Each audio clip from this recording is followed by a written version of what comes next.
Hey, what's up, everybody? On this episode, we at Seacoast invite you in to a thought experiment that could be, is life-changing a stretch? So if you're church family, what's up, church fam? Everyone else, good to have you too. Now, I actually don't think life-changing is a stretch, especially if the Holy Spirit picks things up from here after maybe we plant a seed. So check it. This world is more polarized than ever before. It's historic. There's stats out there I could share, but let's move on. We all know it. Things are so bad that one side will even demonize another person if he or she associates with the other side. Now, not everyone is like this, but there's a lot of folks out there for sure. And quite frankly, a younger generation is being taught to do this. So forget the culture for a minute. This question is just for you and I. Is there anyone in your life whose beliefs and maybe even values and actions not only don't line up with yours, but if this person was a stranger to you, the natural inclination of your innermost being would potentially be to avoid and likely struggle with anger or in some cases disgust. But with this person, it doesn't matter where you land on issues because you love them with all your heart, and it's not even hard to do. So if you can't relate to having a person like this in your life, let's not feel bad about it, but wouldn't why be a fair question to ask? Especially people who follow Jesus, the one who said to love our enemies. And as a representative of God, God himself left an example of a sincere Father, forgive them for they know not, after he was tortured, mocked, and eventually killed. So let's ponder this. God is love, something I think we overlook a lot. All of humanity have a common starting point. All of us knitted in our mom's womb, all of us leaving that womb, all of us entering the same world of existence. And even though we're entering such different worlds captured in our upbringings and cultures, we're image bearers of God. That's a big deal. Have you ever thought about team humanity? Does that phrase excite you, or are you repelled by it? Now, remember when Jesus was going on about when you've done it unto me, you've done it unto the least of these. And when you've done it to the least of these, you've done it unto me.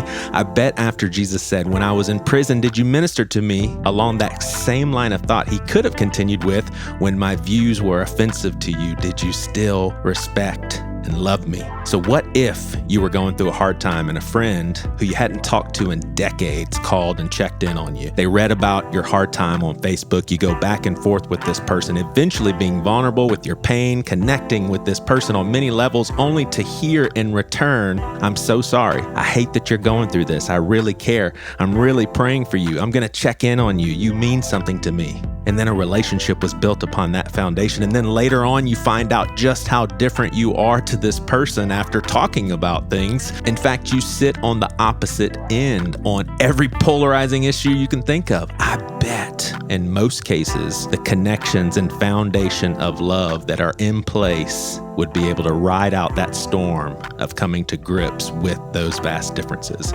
So this scenario was experienced by our two guests you'll hear from today. Although as they learned more about one another, they did not have those polarizing differences, and their communication was by snail mail and not a phone call. They both believed deeply, as you'll hear in a minute, that in the event they later discovered these vast and polarizing differences, it wouldn't have made a difference. They love one another, and nothing would change that. In Proverbs 4:23, we read, above all else, guard your heart, for it is the wellspring of life. You, myself, our hearts can be well springs of life. And I wonder if our hearts are better at being well springs of life if they're enveloped by God's love in such a way that it affects every encounter we have with one another, every relationship, because love is powerful. So don't miss the opportunity of a lifetime. You can fight for justice as you cast your vote, or perhaps march with a strong voice out in the streets. But you and me, we have an opportunity to clothe everything in love. And I'm telling you, it's so much better on this side of things. I think because it's the natural stream God built us for, love. Jesus says, if you love those who love you, what credit is that to you? Even sinners love those who love them, but love your enemies. Your reward will be great, and you'll be children of the Most High, because he is kind to the ungrateful and wicked. We can't forget this. The church was made to be this, and for our actions to show it. If love is how we are to be known for, and we're not,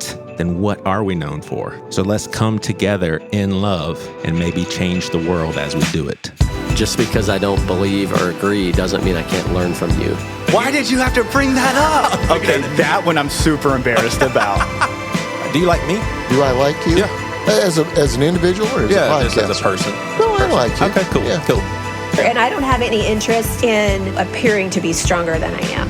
I ain't bow to Nebuchadnezzar's statue. He gonna lead. You feel me? How do we love people who see the world differently than we do? What would it look like if we truly loved all of our neighbors? Could listening to their stories be the first step? This is Seacoast Church, and there's way more to talk about. So it's funny, we just had some technical difficulties. Sometimes I like to think about back in the day. We feel inconvenienced, Lynn, because we cannot talk and see someone from our computer that lives about 40 miles away. Like, are you serious? It's not working? We cannot see and talk to someone on our computers? Yeah.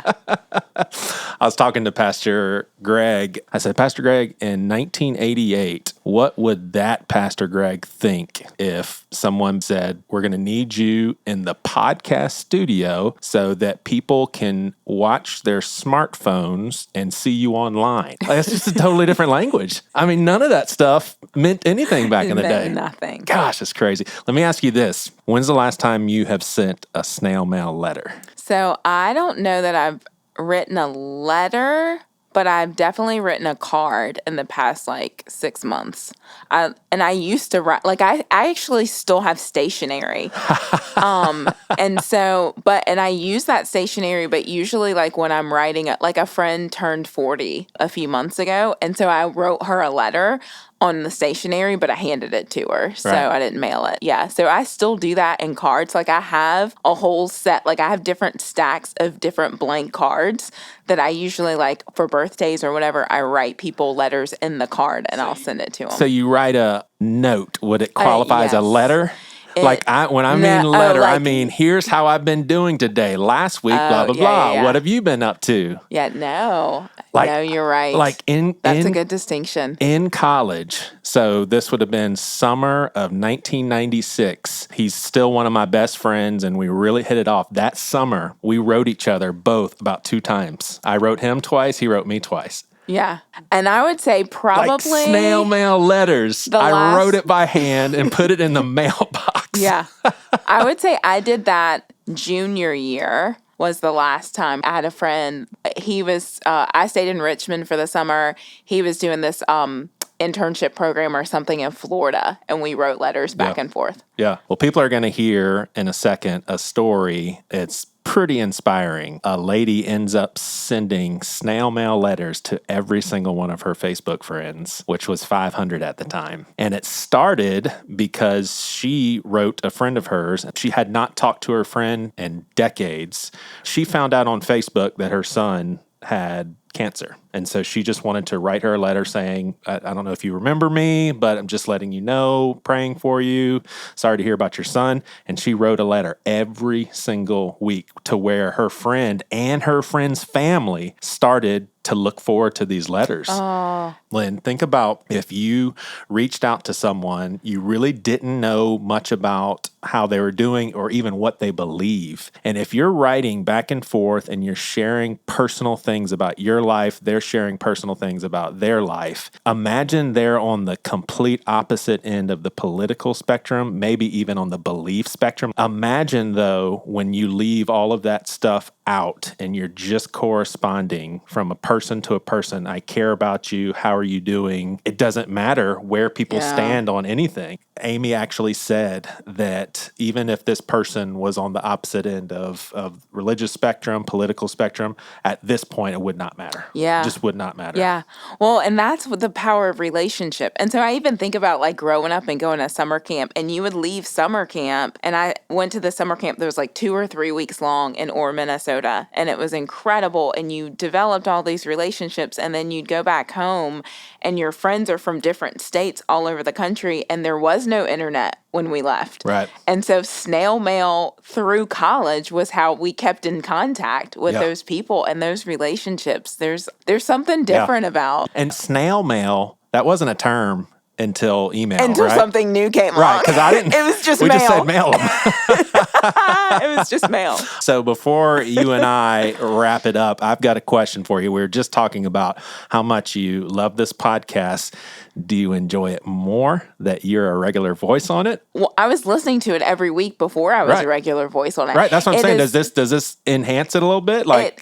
in some ways, I would say that listening portion of hearing myself to get to the next part is a little more awkward because I'm listening to it every week and now I'm having to hear myself before I hear the next conversation. So that's a little weird. Yeah. But it is also funny to have sat at the table and to hear the conversations and then to hear the snippets that the listeners get to hear. Yeah. And I'm like, oh, if they could have been there the whole time. Or when we stopped recording. But are you one of the, because I hear from a lot of people, and I used to be this way, but I've just been doing it so long, it doesn't bother me anymore, but you're not the type that's just like shudders at hearing your voice? I do a little bit. Yeah. It feels a little bit shocking every time. Like Yeah. every Monday Yeah. on the drive home, I'm like, Yeah. oh, that's my voice. Well, I don't know exactly what this means, but my parents take road trips as an opportunity to listen to the Seacoast podcast, catch up on things. And my mom said, I've never met Lynn before, but I want to hug her. Oh, I want to hug your mom too.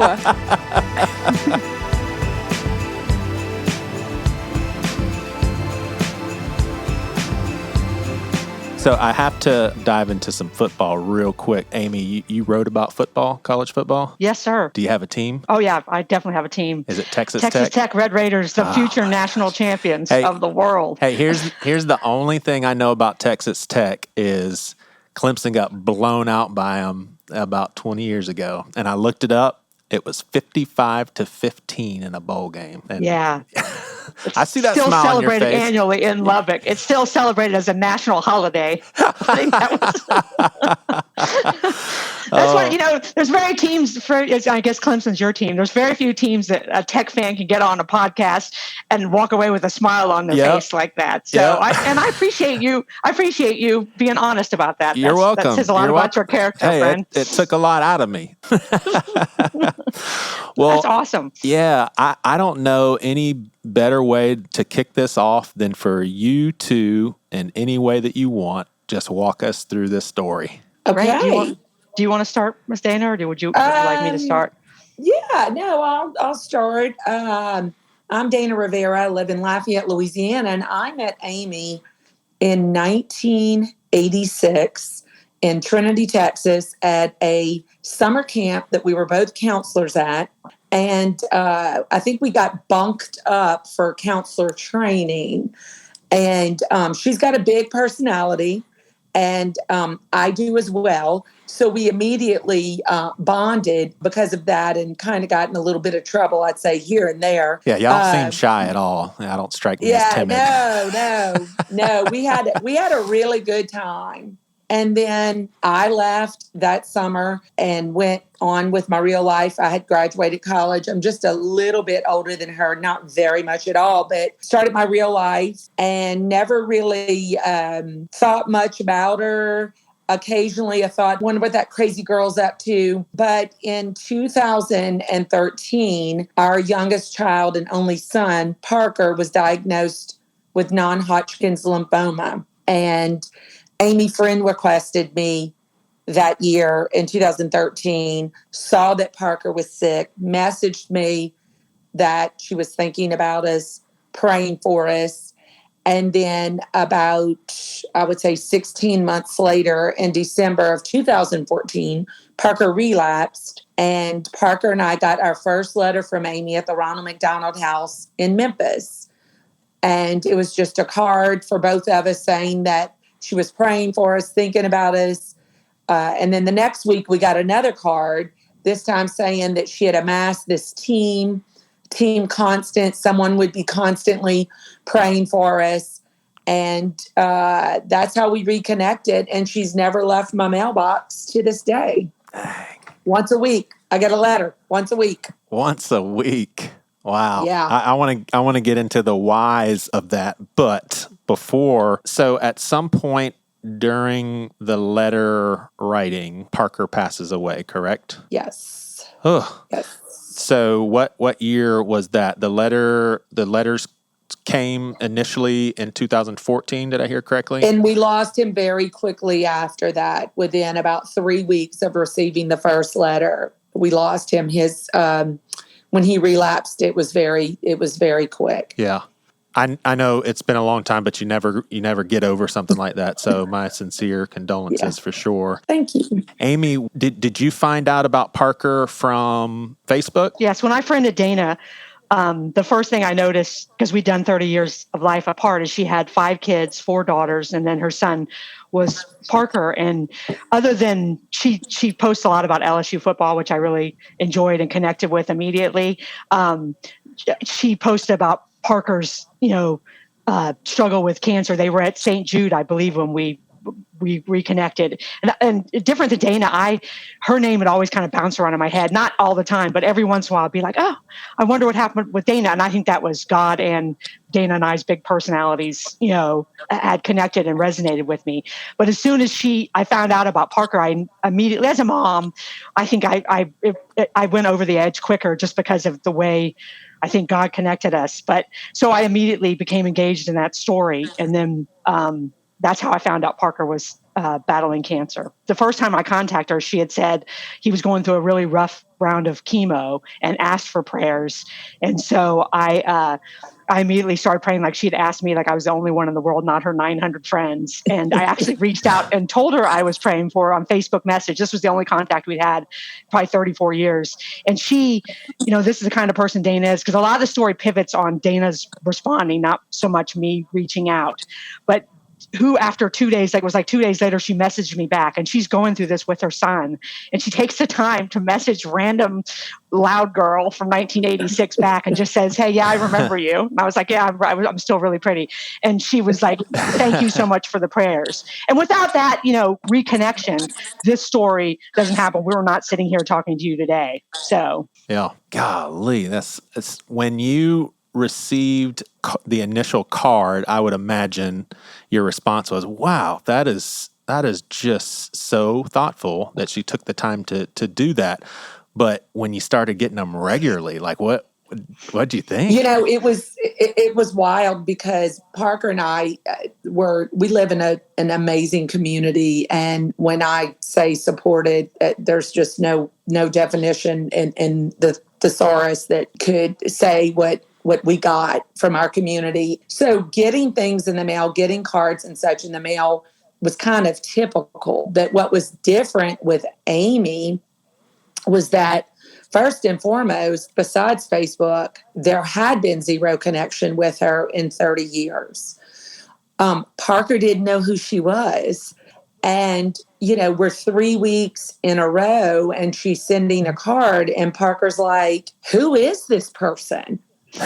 And I'm like, oh, Parker, she's just this lady that Dad and I worked at camp with. And, to receive it from someone without that connection in all those years was absolutely, wow, how nice. But then to continually receive it, that's what Parker thought was so cool. He's like, Mom, we got another card from her, Yeah. And so it's unheard was of. Definitely special. And Amy, as you started to write regularly, were you inquisitive? Hey, how are things going? I really would like to know how Parker is. Were you sharing about just normal day-to-day stuff? Well, those first several cards were very short as opposed to the treatises I wrote later and continue to write. But my main focus, because I didn't know them and I didn't know what to say, so I would just say, look, I'm praying for you, we're praying for you, you have our support. I said that, and then I would kind of at the beginning started to introduce myself to Dana, to my life. But really those first cards were short, and it was during the holidays, so I'm sure I said something about, because we lived in Ohio at the time, we were traveling back to Texas, so I went into the to that because I was mailing them along the way. So the letters would have followed that kind of narrative, and it wasn't too deep, but I think the main message was, look, we're praying for you. Yeah. When Parker passed away, did you take on a new role, so to speak, of I want to be there for Dana? Like, I'm writing letters because I want her to feel love and support from me. That's a good question because it really was all driven by something inside. And I don't know that I deliberately sat down and said, here's the deal. Because the idea to write them, I saw that he had relapsed. I saw that she'd done this big post about going back to Memphis. I went to church that day and I was like, and it was like out of nowhere, like a bolt of lightning. It was like, oh, hey, I'm going to write him letters, And then I went home and actually, I'm a writer. I got my stuff out and I had stamps for my Christmas card. So I was like, oh, I'm really going to do this. And later that night, she did this great post. And this is the thing about Dana. Her post that night, they gotten back, he'd relapsed. And her post was like a 15-point treatise. We both like treatises on everything she was thankful for about Memphis and St. Jude and the Ronald McDonald House. And at the very bottom of that, and I'd already had the idea to write. And I was like, well, where am I going to send these letters? And it was like, oh, if you want to send us snail mail, here's the address at the Ronald McDonald House. So it was like, oh my gosh, this is like a thing, like this is supposed to happen. So I started writing the letters. And then when Parker passed away and I saw that, I had just gotten home from church in January. We were back in Ohio. And I was like, God, what am I supposed to do now? And this had nothing to do with me. I did feel very compelled to do something. And this has all been something that I haven't, and Dana can attest to this, but I haven't been able to really control this. It just has kind of controlled me, this entire story. And I believe that's all God. But I was like, now what am I supposed to do? Because the whole plan was I was just going to send the two of them letters till they went home. And then I went back to church. I sent a condolence card. I had to stalk her husband to find his address, which is a good story too. And then to church. His work address. Yeah, his work address. So I sent it to his work address because I didn't even really know where she lived when she left Memphis. So I was like, what am I supposed to do? And it was just a clear message. You know what you're supposed to do? You're going to pray and you're going to write this girl. And I didn't think at any point that I was helping her. I just thought I was supposed to write and tell her that I was praying for her. That was really, because I spent many moments saying, that's crazy, and she's going to think you're nuts. Yeah. Dana, in your mind, what did Amy mean when she said it started to be more about how you were receiving the letters, than her writing them? Well, once we got home and Jim went back to work, he comes home with one or two. The Ronald McDonald House, because I think the first one or two after we left had gone there, and they forwarded them to us. And then Jim's coming home with them. It was like, wow, this is the 6th or 7th week in a row this girl has done this. As it continued, in those early days, I had two of my college girls. We live an hour from LSU.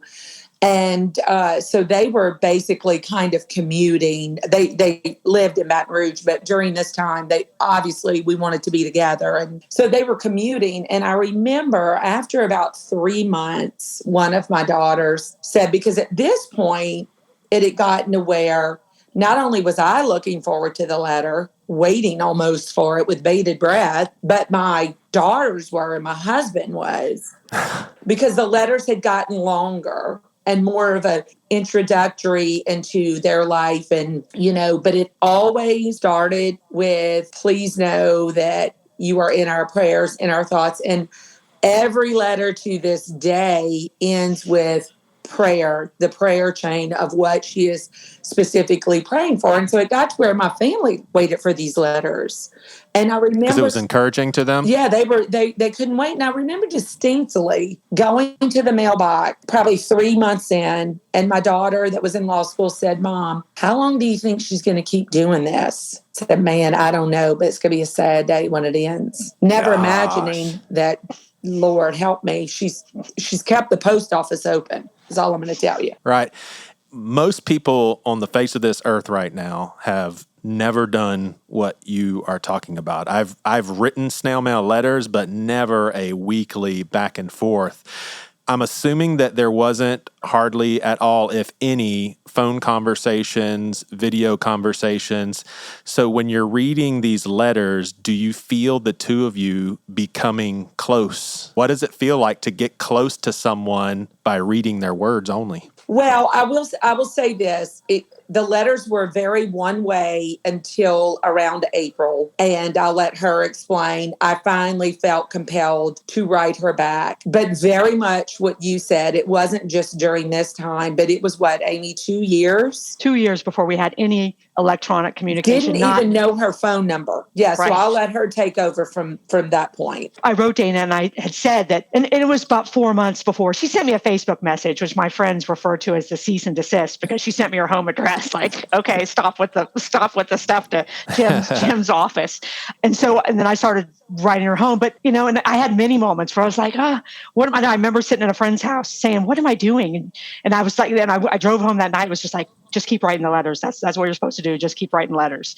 And then April 25th, it was my birthday. And I walk out to my mailbox, and my kids are both engaged in activities. My husband's out of town, and you don't get anything in the mail anymore. So I go to the mailbox. I lived on a busy road, so I pulled out of the back of the mailbox, stack of mail. I go through, kind of hoping for a birthday card, and here is a letter from Dana Rivera. And I knew only because of the return address, and I nearly lost all of my mind. It was like the great moment, and I held it like it was the jewel of the Nile. And I walked back in the house, and I can't think of, it's the best gift she's ever gotten me, because now we're like BFFs, So I sat down. It was a handwritten, like 6-page letter, and that kicked off this incredible odyssey through the mail. And we did not know, we kind of knew something about each other, but we didn't know about politics or specific religious beliefs. I mean, we both knew that we loved Jesus, but I didn't know what kind of church she went to. She didn't know what kind of church I went to.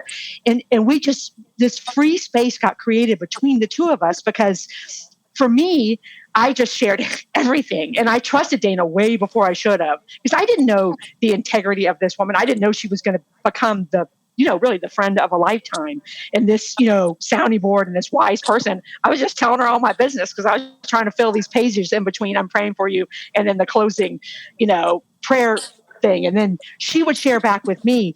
And nobody knew when the letters were coming. I didn't feel I had to respond to everything she said. She didn't feel like she had to respond to everything I said. And then the only word for it is profound. It was a profound experience. And yes, we grew very close in a way that it's almost hard to verbalize the relationship it created between the two of us. Yeah.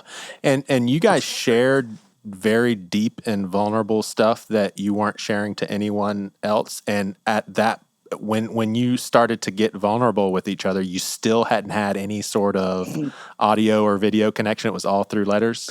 No, and and honestly, one thing that was so amazing for me is that I'm living daily in this world in which I don't know how I'm going to continue on, but for my husband, you get up. For my children, I get up. They get up for me. He gets up, we all get up for each other. And it was a safe space by the time I started writing her that I could share that grief in an honest way without bringing down the room, because if my husband seemed up, you want to be up. If my kids seemed up. And so we did that for each other. So Amy provided this space for me, and I didn't have to talk to her on the phone, and I didn't see her or whatever. So it was a very safe space.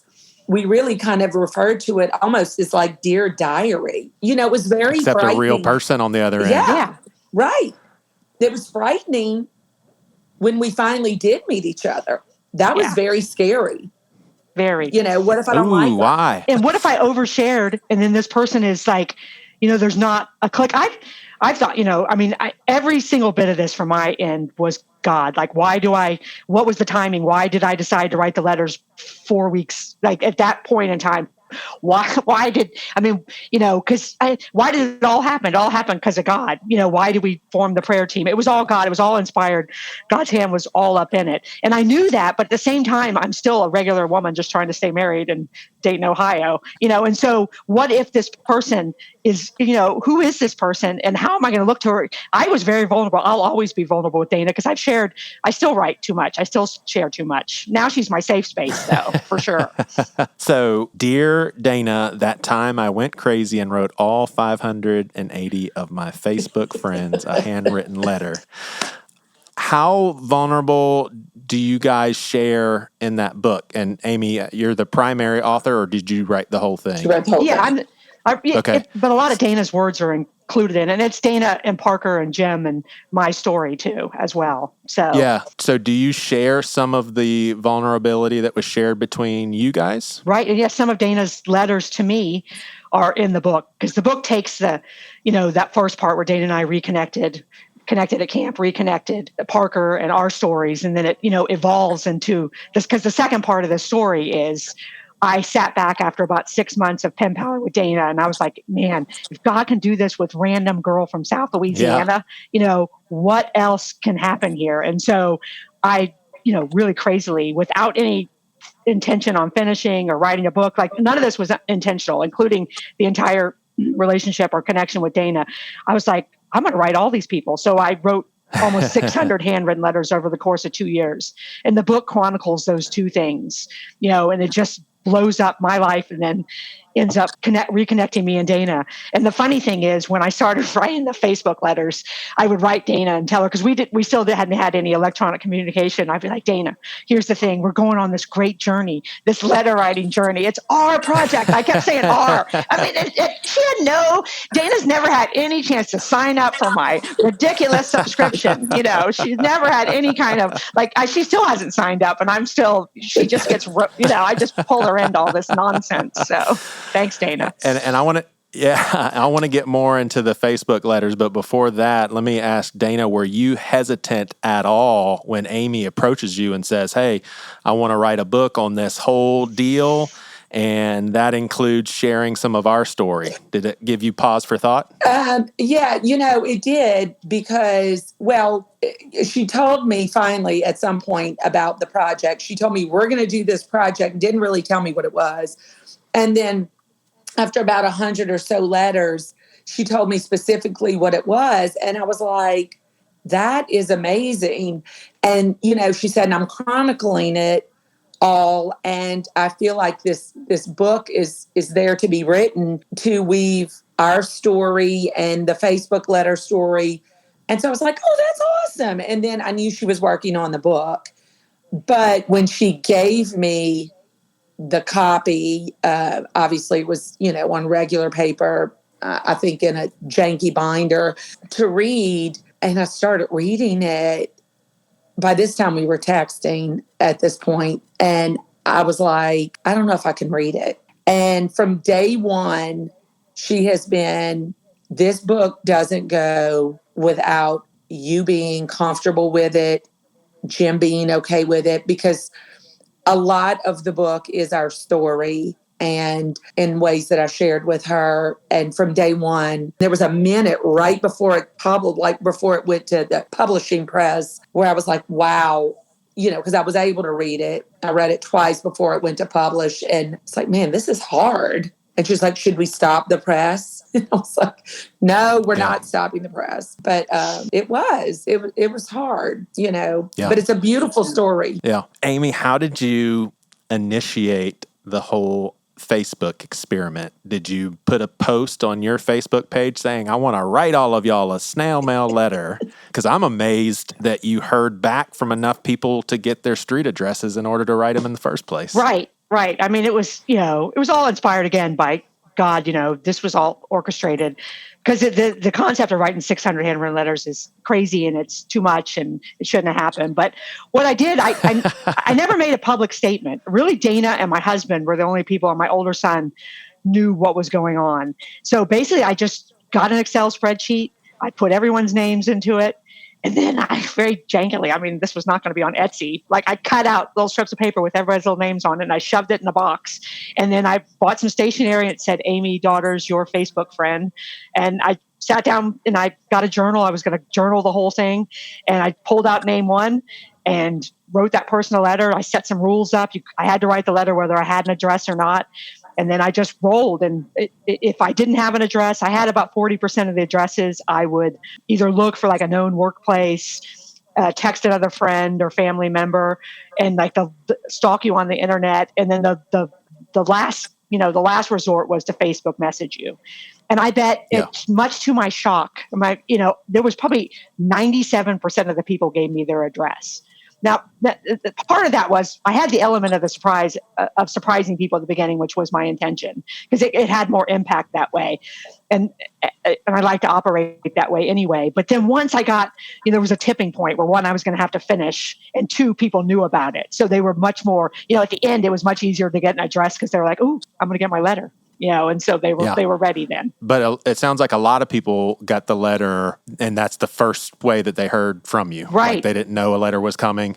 Did you get any letters back? Did you go back and forth with some people? How did that shake out? Yeah, and I've got my little. Yeah, 74% of the people responded in some way.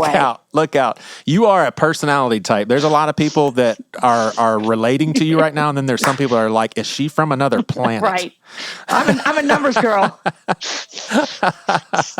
So all right, so you said 70% wrote back? 74%. And, the majority of that was probably, I'm looking here at this, 35%, was a handwritten response, which is equally shocking. And to the point, the responses, so that was in person or an email or Facebook message, text, whatever.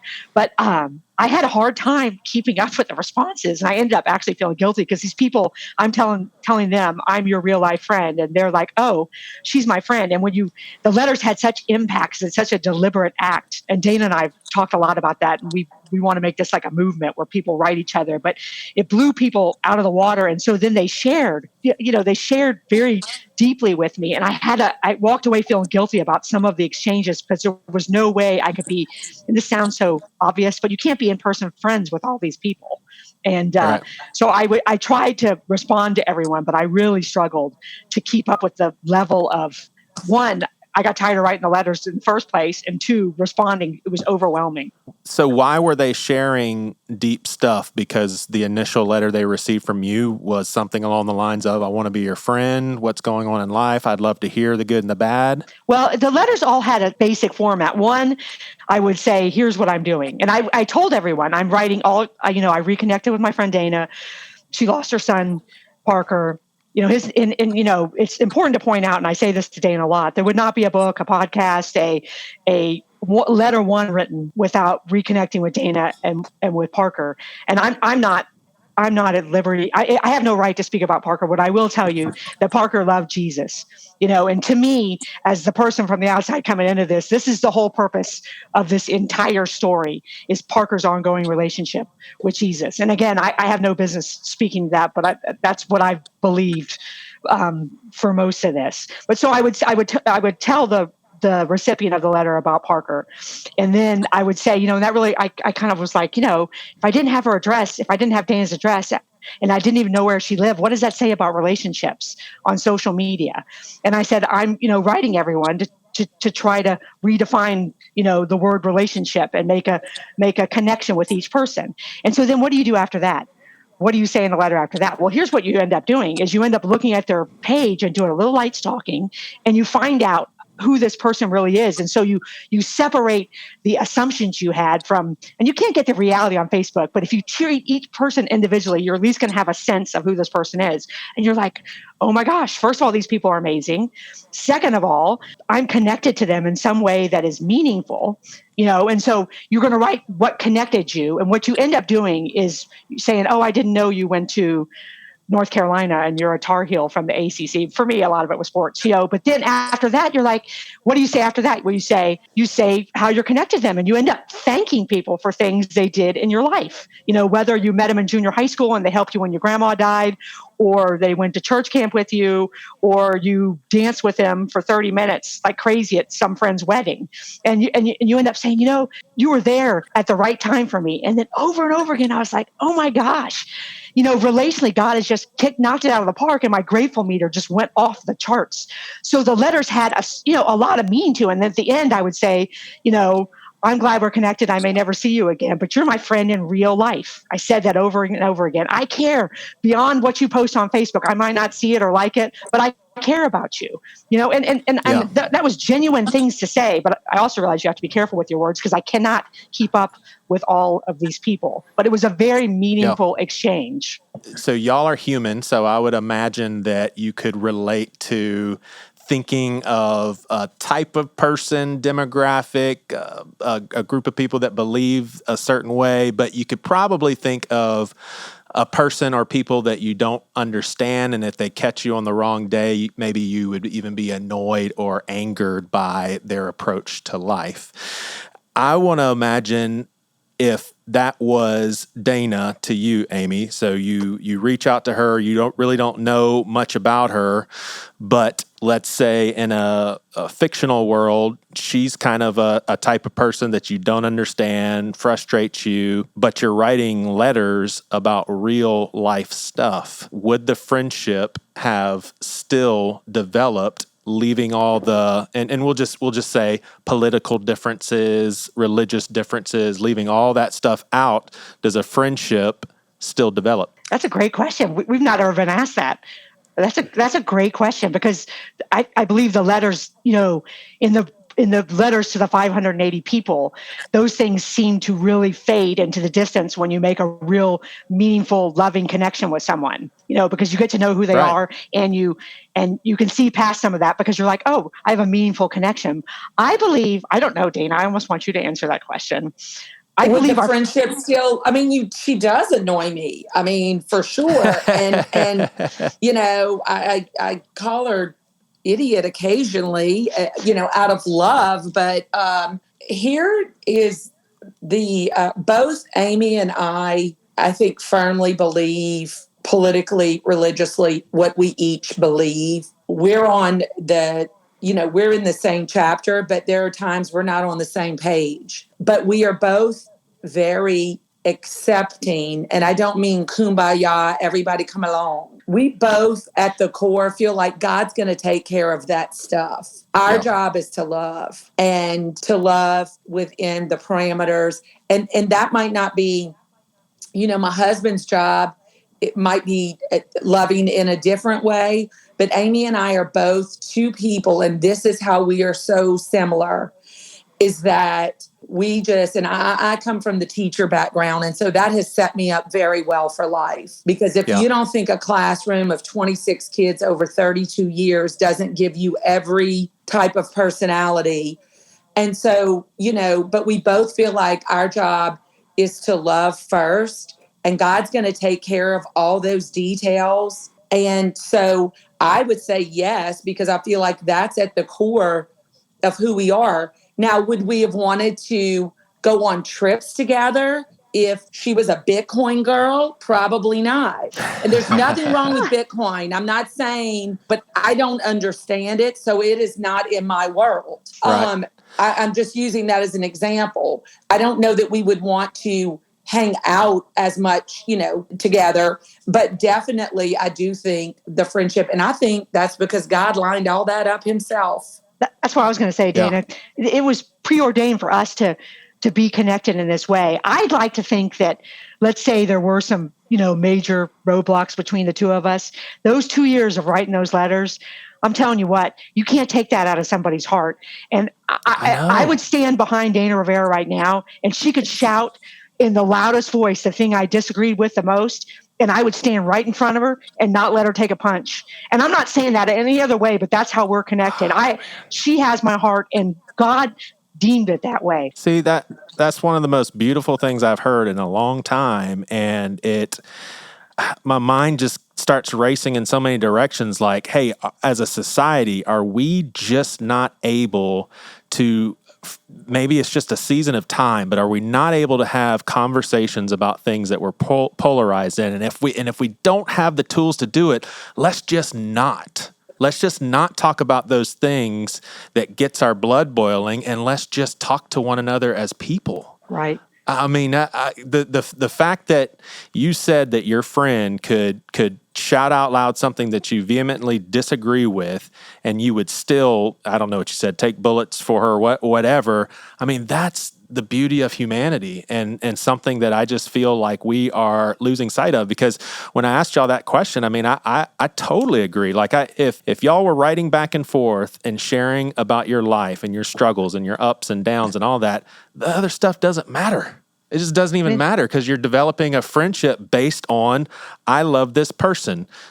and I know this person isn't perfect, but I love this person, the good and the bad. That's my friend. That means something. I've actually heard Christians say this, and I understand that there's maybe some mental health ramifications as far as like triggers, and that I get that. But I've heard Christians say, I know that I have to love this person, but if they vote a certain way or think a certain way, I have no desire to be their friend.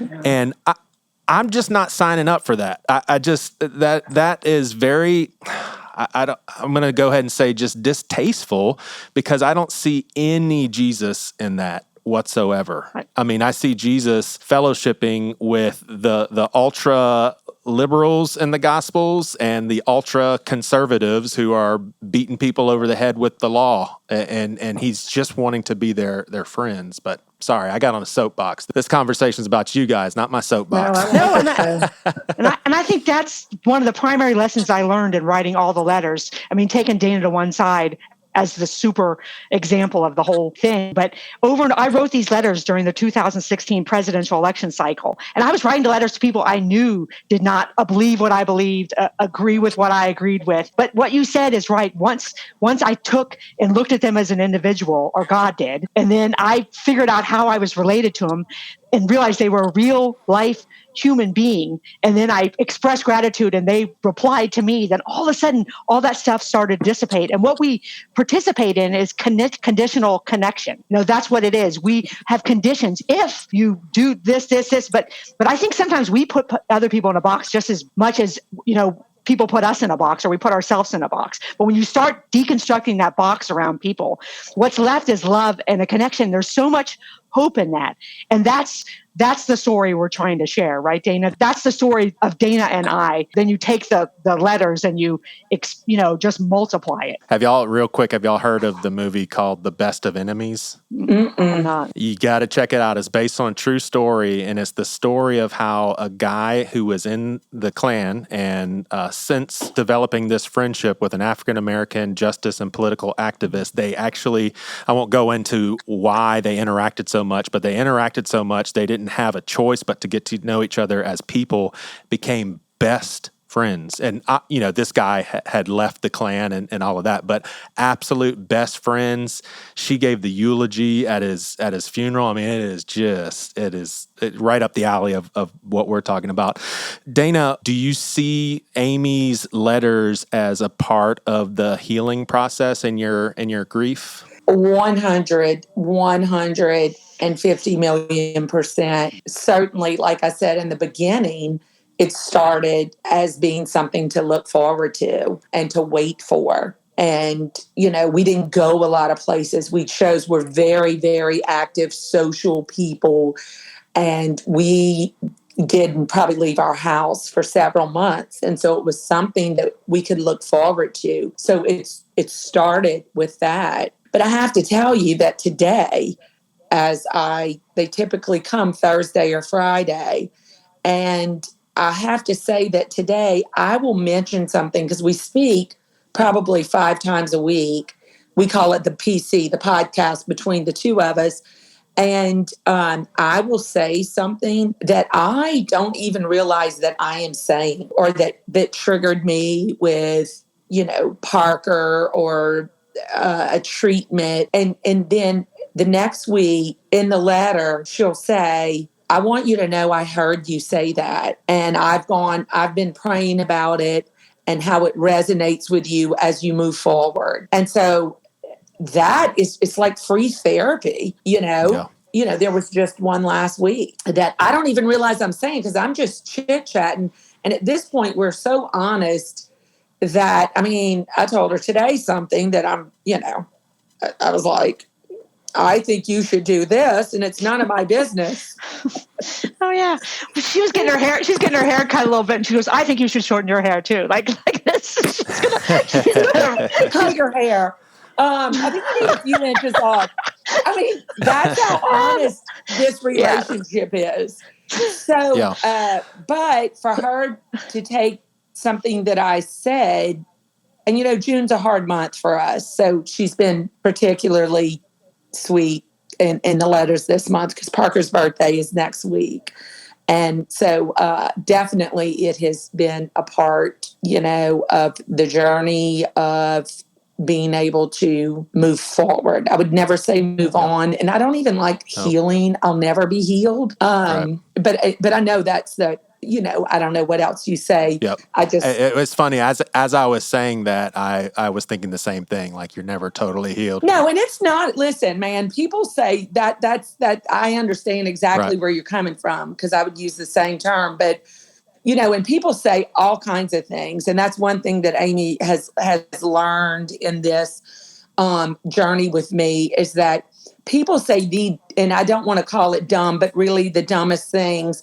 And my girls in the beginning would just get so offended and come to me and say, why didn't you say something when they said, oh, it's God's plan, and he's better off. God needed another angel. So you should be happy, Dana, that God just got an angel. Yeah. And my girls at that time, they're all married now, and they're amazing people, and they've always been amazing. But, they were, 17, 20, 24. And they're like, why didn't you say something? And I said, because let me tell you something. Every comment, every thought, every card, even the dumbest comments, means we are on their hearts, that they are thinking of us.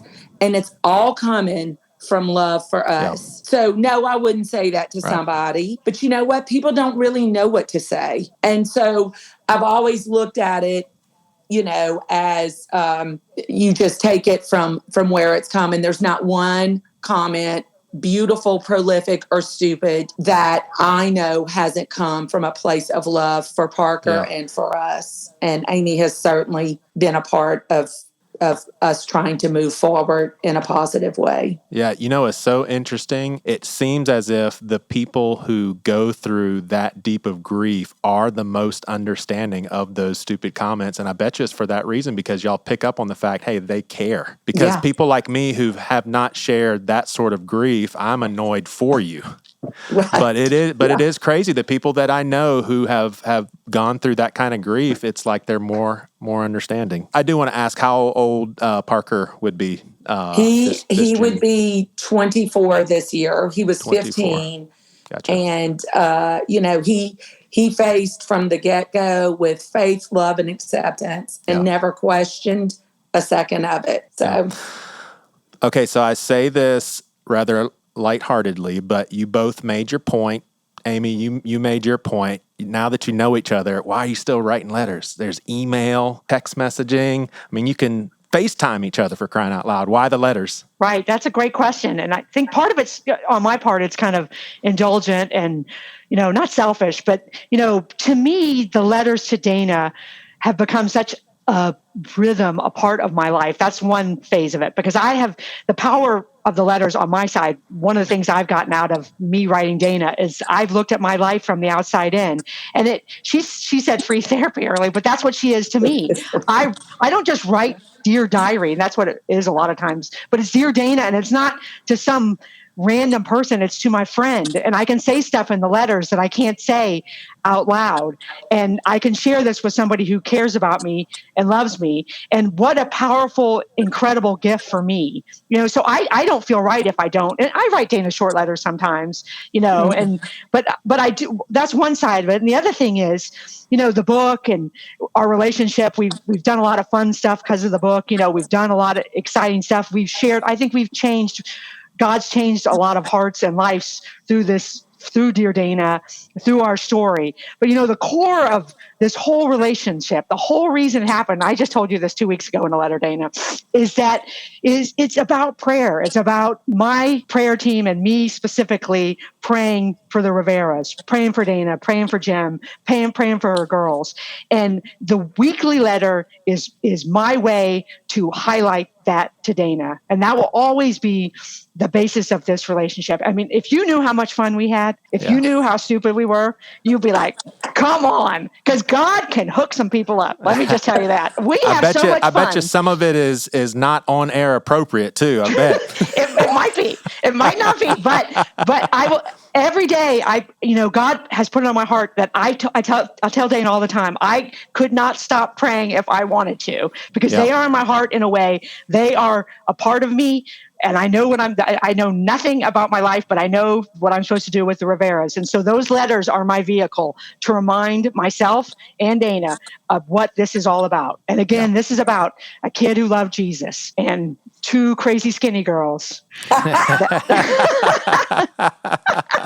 it. I'm gonna take your word for it. I just see the neck up. So two. I've been talking to two skinny women. Yeah, that's why we're like this. That's why we're just doing the headshots, man. All right. Dear Dana, that time I went crazy and wrote all 580 of my Facebook friends a handwritten letter. Best route to get this book would be Amazon. Do y'all have a website where that's better to order directly from you guys? Well, Amazon's the easiest way. Anywhere you can get a book. We both love bookstores as part of our connection. If you go, there's a site called bookshop.org, and that will you can order it online that way, but it'll come from a small business, a small bookstore. But if you have a bookstore you like, it's unlikely it will be on a shelf because it's hard to get on shelves, but go in there and ask them for it. They will order it. And then, the dying breed of the bookstore will be helped. But of course, Amazon is our friend, and you can order it from Amazon. amydaughters.com has all the links to the bookshop, and you can find it there. And did I hear you mention a podcast that you guys do? Well, it's in the works. It's in the works. Gotcha. Yeah, that's what we call our phone conversation. But we were like, we're going to start recording it because it's entertaining.